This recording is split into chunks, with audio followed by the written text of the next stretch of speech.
Hi, welcome to Right for Change. My name is Mike Feinstein. One of the major buzzwords of the 1992 election campaign was change. And while it's true that the Clinton election and the Perot campaign did represent substantial change in this country, a major unreported story was the strong move of the Green movement into the electoral arena. Prior to 1992, a few dozen Greens had run for office around the country, but in 1992, over 90 Greens ran in 15 states and received about 600,000 votes. Recently in Santa Monica, a conference entitled Green Parties of the West, which I helped organize, featured about 100 Green Party candidates, campaign managers, and other key party activists from the 5 states in the West that the Green Party is on the ballot: Alaska, Arizona, California, Hawaii, and New Mexico. The conference focused on the 1992 elections and on Green strategies for the future. On today's program, we'll hear from several attendees at that conference. Our first clip will feature California Green Party candidate Kent Smith, who ran in State Senate District 1. Kent will talk about how his candidacy empowered people to vote for the kind of green values of an ecologically sustainable, socially just, and peaceful and nonviolent world. The first thing I think you should do as a first-time candidate, as a Green candidate, is really check and solidify your motives. To carry yourself and your volunteers through the long months of campaigning, and I ran for 9 straight months, you've got to be clear as to why you're doing this personally, how you're going to help. In my case, it was very important. I was running in a large district, the largest legislative district in the country, I think with 500,000 voters, stretched 500 miles long. It had 13 counties.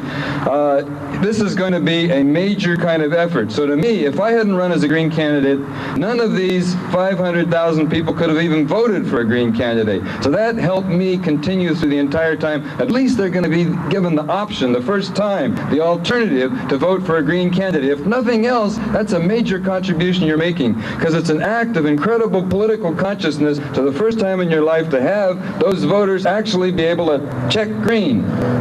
It's a strike, really for the future of the planet, just to be able to do that. And you're providing that by being a candidate. Not only is the Green Party a new party on the American political scene, but it's different in that it tries to flow out of and complement social movements. Next, we'll hear from 2 Green candidates, Steve Saint, who ran for the La Mesa, California City Council, and Keiko Bonk Abramson, who ran successfully for the Board of Supervisors on the Big Island of Hawaii, and their visions of why Greens have to get into electoral politics. But maybe I guess to me it seems like the movement is, in the big picture, people who are outside the system, and the electoral thing is getting people inside the system. And the question is how do you get social change best with people being outside and people being inside? And I think the reason we formed the Green Party is that we were tired of being on the outside all the time, and we'd like to have some people on the inside. And so what we want to do, in fact what we now are doing, because we're one of the few counties that have 7 Green office holders, is that we are doing things from the outside and the inside, and we're all on the same team. When I was a young girl, about 17, 18, a lot of developers were coming onto our island and starting to propose outrageous things to do to our shorelines and our beaches and certain areas that were sacred to Hawaiians, and starting to build resort hotels and golf courses to the point where you couldn't believe what they had in mind for it.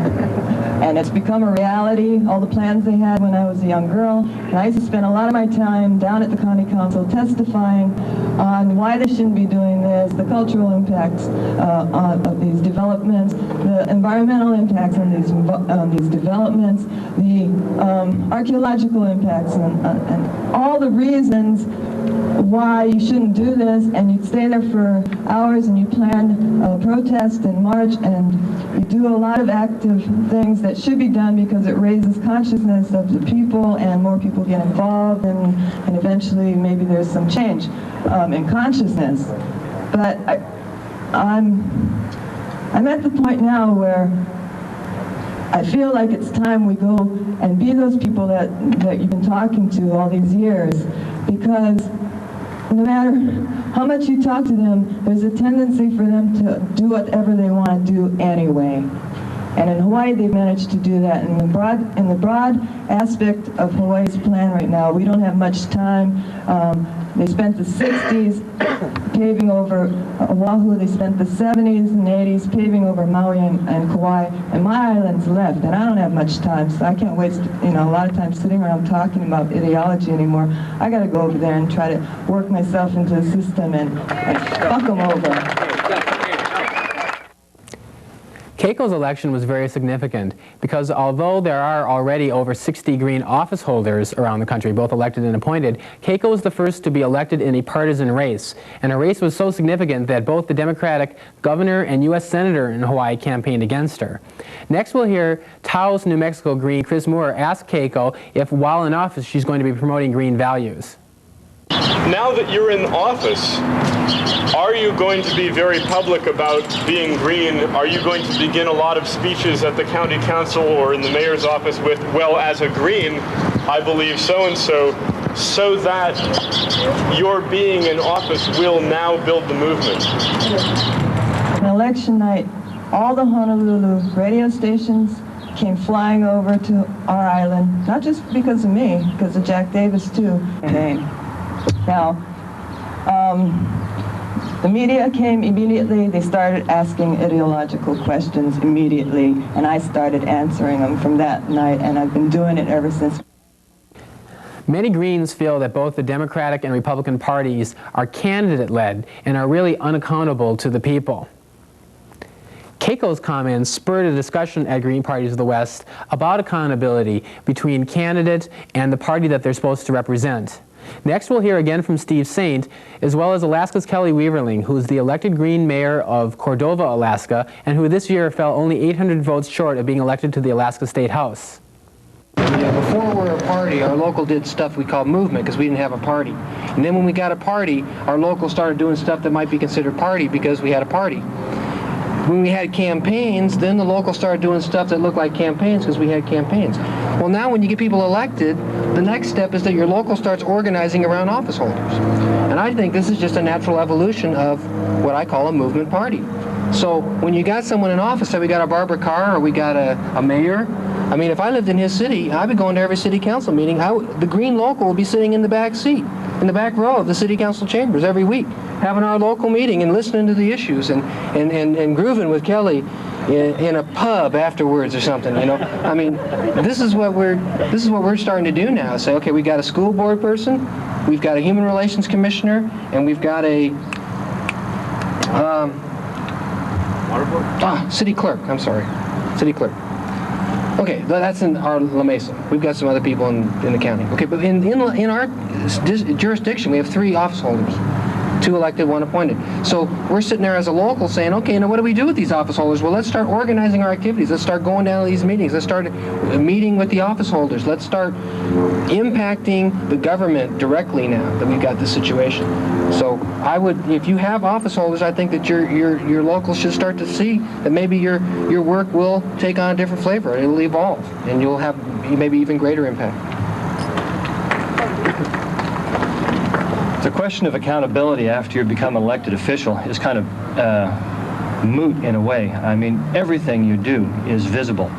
And it's, as Steve was saying, it's exactly what happens with me. After I chair a city council meeting, I see my friends from the Greens in the back seats of the council chambers, and afterwards we debrief in a bar. I'm moving. And they tell me exactly what I did right and what I did wrong. I find as an elected official, I don't have any problem at all about having people come up to me and tell me what I'm doing wrong. It's all well and good that Green candidates are now elected to office and they're being held accountable by the grassroots membership of their party, but what sort of policies are elected Green officials like Kelly Weaverling advocating now that they are in office? I'm trying to show my greenness more through my actions than my words. Prior to entering electoral politics, I was an activist and worked for many years to try and institute recycling in my community. And it was not very effective. After being elected, it was basically, waste management was a one-way, dead-end street from resource to landfill in my community. After being elected mayor, I can now put items on the agenda. And so long as I can point out the bottom line, which is net to the council, that it's not just a save the planet scheme, but it actually saves money for the community, which can be directed towards other things, parks, school programs, etc. Where before it cost us, well, it costs us about $75 a ton to put anything in our bale fill. I pointed out to them, if we separate out the aluminum, we can make $800 a ton and save the 75 that we would have used to put that in there. Oh, they said, well, this sounds like a good idea. Is this what it means to be green? I just kind of nodded my head up and down. Kelly Weaverling talked about a common sense approach to resource use. Next, we hear from Green Party of California congressional candidate Blase Bonpane taking this common sense approach to a higher level as he looks at gross national product and conventional economics from a green perspective. But what are the directions that I think we might go in the time ahead?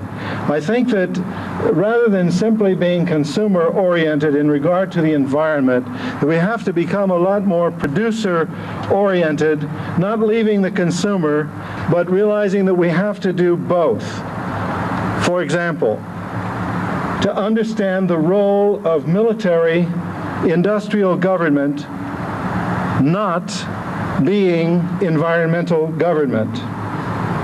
To understand that neoliberal economics are not environmental economics. To understand that a social economy can be an environmental economy. That the gauges that we've used in the past are useless. We talk of gross national product. It means absolutely nothing. You can have a high gross national product and have half your population starving to death. We need to use the new gauges and to make it clear that all we care about is gross social product, because it's the only thing to care about.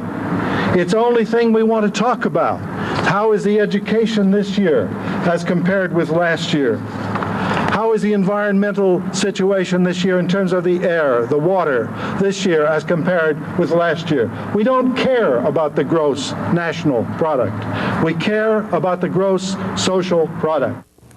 Approaches such as the ones advocated by Weaverling and Bonpane may seem like common sense to Greens, but as Greens get into the electoral arena, it's a challenge for them to see whether their ideas really will play to the larger public. Next, we hear from Carolyn Campbell, who is the co-chair of the Green Party of Arizona and a 1992 Arizona State House candidate in the Tucson area. Carolyn talks about how she sought endorsements both from environmental and social change groups as well as the mainstream media.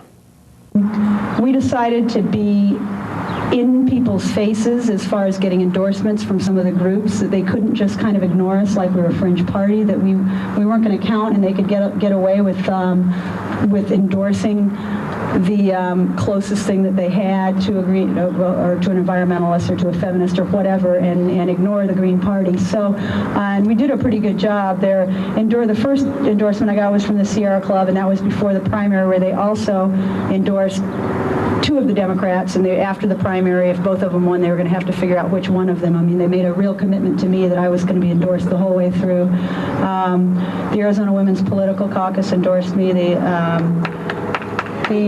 Arizona chapter of the National Organization for Women, both of the daily newspapers in Tucson, the conservative newspaper, the Tucson Citizen, the liberal newspaper, the Arizona Daily Star, the Tucson Weekly endorsed me, the Observer, which is the gay newspaper of Southern Arizona, endorsed me, and the endorsements was, personally and emotionally, I was real supportive because the endorsements kind of trickled in. So every time you start getting kind of worn out and thinking it was all for naught, you know, something like that can really give you an upper, and so you get another endorsement.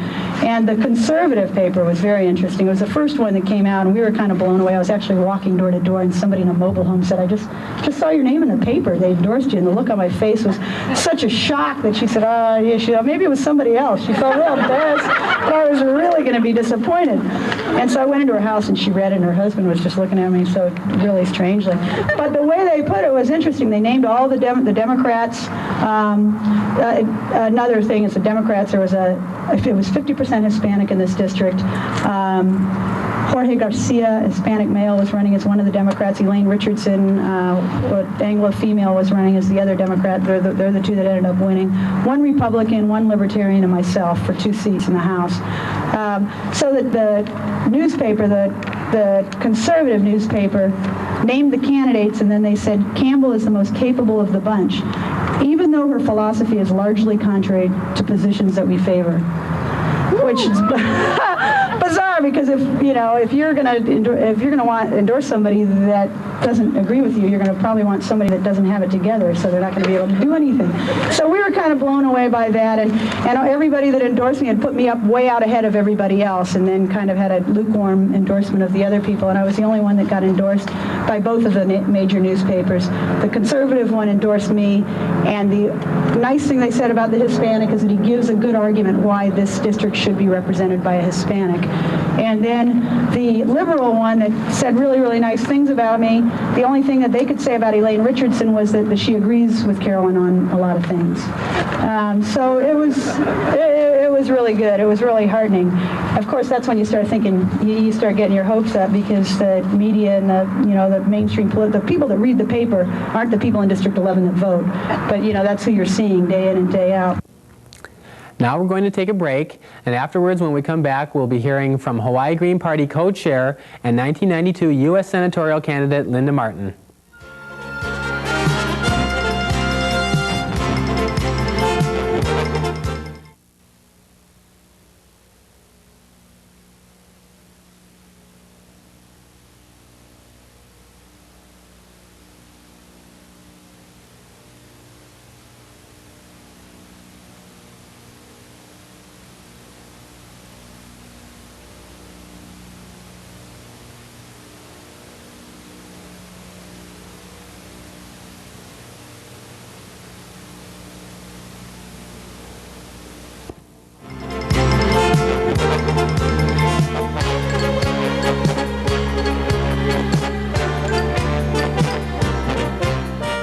Hi, this is Mike Feinstein. Welcome back to Ripe for Change. In studio this afternoon, we're here with Linda Martin from the Green Party of Hawaii. Linda Martin ran one of the most significant third party or emerging party campaigns in U.S. history this past November. She ran for the United States Senate in Hawaii, and she took on one of the major players in the Senate, Senator Daniel Inouye. Linda came in between 13% and 14%. She got over 50,000 votes, and this was the highest vote total for a legislative office for any third-party candidate since Teddy Roosevelt in the early part of this century. Linda, as a former resident of Southern California, welcome back to California. Thank you, Mike. Linda, so you ran for U.S. Senate. You've been an activist for many years. Why did you end up going into electoral pursuits? Why did you run for office, and how did that come out of your activist past? Well, 20 years of movement politics and being on the forefront of both the managed growth wars in San Diego and a lot of community-based efforts to bring affordable housing both to Southern California and to Hawaii convinced me that we're really not going to make any significant changes until we have green-thinking people in policy-making positions, and rather high-level policy-making positions.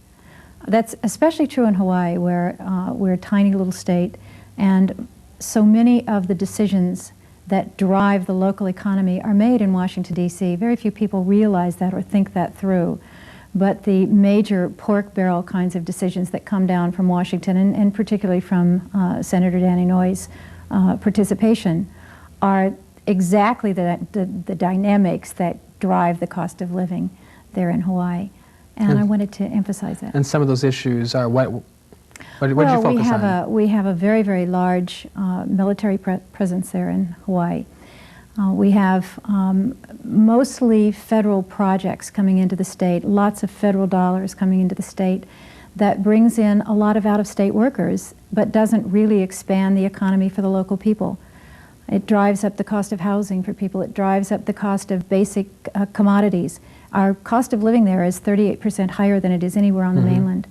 So what we've really done is created a very expensive cost of living for local people. And Greens have been known as trying to promote a community-based economics. Right, right. So you see the and policy. a diversified economy, and one that will permit local youngsters who grow up there to actually stay there after college, because 40% of them now have to leave and go to the mainland to find either affordable housing or a job that pays a decent wage, or both. So this is a different agenda than, say, the Democratic Party, which I understand is a one-party state in Hawaii, than they pursued. How is your campaign different in the way you conducted it, not only in terms of the issues, but in the way you conducted your campaign? Well, there was the major difference, of course, is that Senator Inouye had almost $3 million to spend on his campaign. He bought approximately 6 hours of prime time for an infomercial that he spent a lot of money on. I had a very grassroots-oriented, community-based campaign. I spent about $7,500 for the 50,000 votes.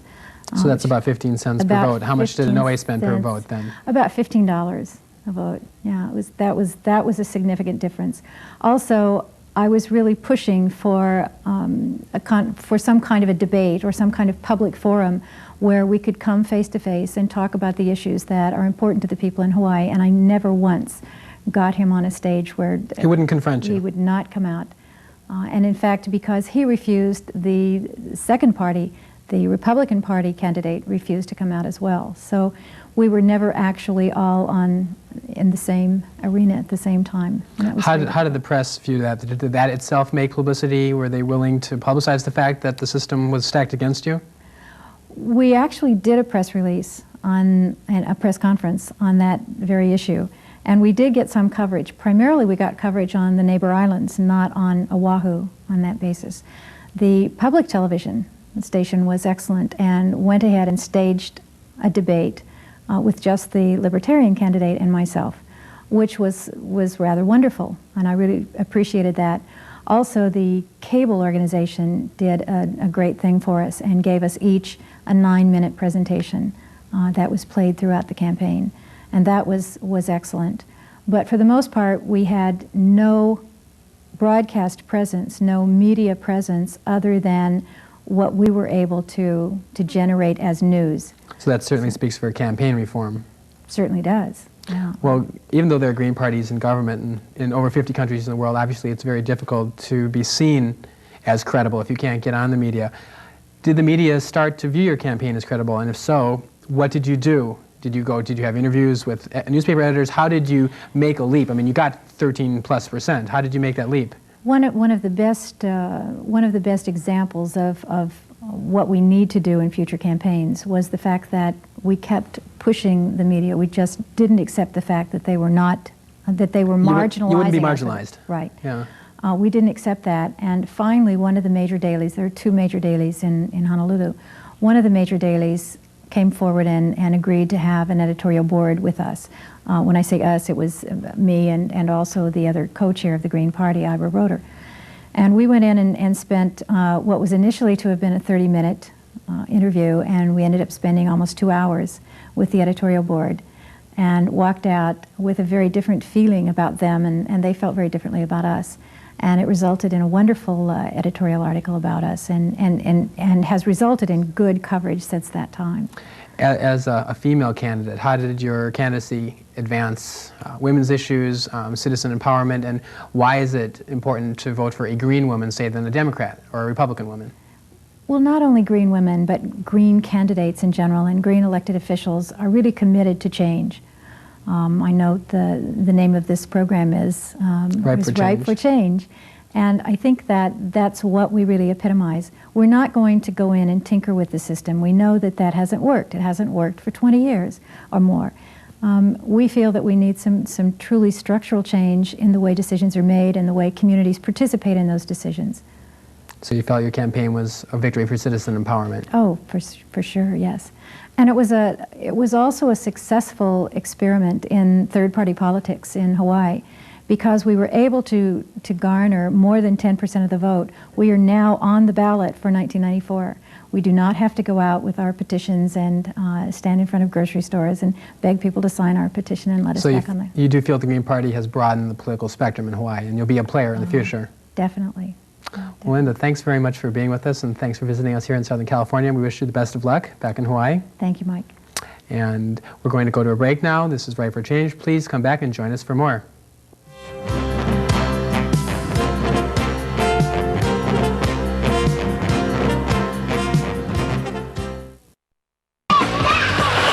energy saved by recycling just one aluminum can could operate a television set for 3 hours. For every 4 feet of newspaper you recycle, 1 tree is saved. The energy saved by recycling just 1 glass bottle could light a 100-watt bulb for 4 hours. It's good to recycle because the world can get trashed up and we don't want that to happen in our world. Buy stuff that's recycled. Recycle the stuff you buy. Take it back.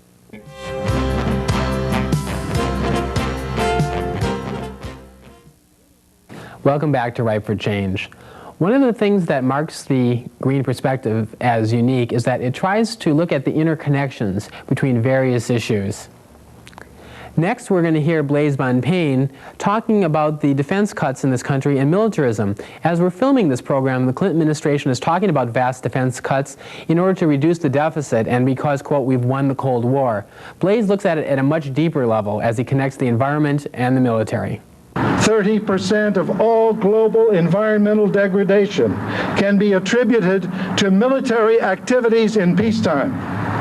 U.S. nuclear arms facilities, weapons, and warheads are the greatest source and risk of nuclear radiation on Earth. The Pentagon generates more than 5 times the toxic waste produced by the 5 major U.S. chemical corporations combined. Germany's Air Force is responsible for 58% of the air pollutants generated by aircraft in the German airspace. We cannot neglect these issues by an excessive focus on consumer environmentalism. In fact, there are times when we may have to get our sense of humor working on that and tell people, you know, you can rinse out your paper towels all you want, and you can rinse them out and reuse them 15 times. And if you're not concerned about the waste going on in the military, you're going to waste your life rinsing out your paper towels. An F-16 fighter consumes nearly twice as much gas in 1 hour as the average American car uses in an entire year. Oil purchased by the Pentagon, the largest U.S. consumer, could fuel all public transit systems in the United States for 22 years. That's 1 year's production for the Pentagon. The armed forces release 2/3 of all ozone-depleting CFC-113 that enters the atmosphere. 2/3 of it. This is in peacetime. With perspectives like these, where does the Green Party go from here? Beyond the 5 western states where the Green Party has ballot status, the Green Party is also formed and growing in Washington State, Colorado, Missouri, Minnesota, Wisconsin, Pennsylvania, New York State, Maine, Rhode Island, Florida, and elsewhere.